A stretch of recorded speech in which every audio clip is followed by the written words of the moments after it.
Hi everyone, welcome to another episode of my channel. তো আজকে কথা বলবো ব্যাচেলার পয়েন্ট সিজন 5 এর এপিসোড 4 নিয়ে। তো এপিসোড 4-এ কিন্তু আমরা দেখতে পাচ্ছি যে নতুন একটা ক্যারেক্টার কিন্তু ইন্ট্রোডিউস হচ্ছে, মানে বজরা বাজারের জাকিরা।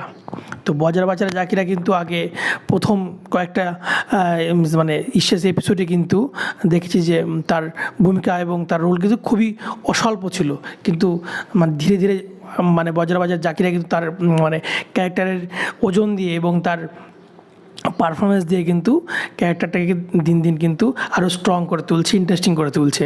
তো এইবার কিন্তু বজরা বাজারের যে জাকিরা, তার পারফরমেন্স আমরা আগে দেখেছি বজরা বাজারে, আর তারপরে দেখেছি কক্সবাজারে।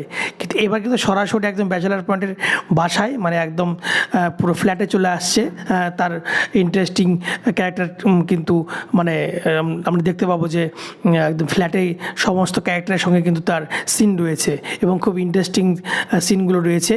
এছাড়াও আগের পর্বে কিন্তু নতুন একটা ক্যারেক্টার যে মতলব ভাই, যে ওই ফ্ল্যাটের বিল্ডিংয়ের মানে সিকিউরিটি গার্ড হিসেবে জয়েন করেছে আর কি, তার ক্যারেক্টার দেখতে পাবো আমরা।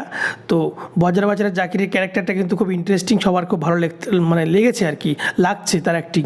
এবং সবচেয়ে মানে ইন্টারেস্টিং ক্যারেক্টার হিসেবে কিন্তু সবচেয়ে কাবিলা এবং শিমুলের ক্যারেক্টারটা কিন্তু সবার কাছে খুব প্রিয়। তো শিমুলের সঙ্গে লামিয়ার কিন্তু একটা ইন্টারেস্টিং কেমিস্ট্রি দেখতে পাবো এই এপিসোডে আমরা। এছাড়াও কিন্তু ডিরেক্টর বলেছে যে এবার কিন্তু এই পর্বে পর্বে কিন্তু এই সিজনে মানে সিজন 5-এ কিন্তু আমরা মানে রোকেয়াকে দেখতে পাবো। রোকেয়াকে নিয়ে পরপর 4টি মানে এপিসোডে কিন্তু আমরা রোকেয়া শুধু মানে ভয়েস শুনতে পেয়েছি, শুধু ফোন আলাপে শুনতে পেয়েছি। এবার কিন্তু সাক্ষাৎ কিন্তু মানে আলাপ করাতে চলেছেন ডিরেক্টর। তো আশা করি এই এপিসোডটা সবার ভালো লেগেছে, এবং কার কেমন লেগেছে তোমরা কমেন্ট করে জানাও। আর নেক্সট এপিসোড দেখার জন্য তোমরা এক্সাইটেড থাকো। আশা করি খুব শীঘ্রই নেক্সট এপিসোড আমরা দেখতে পাবো। বাই।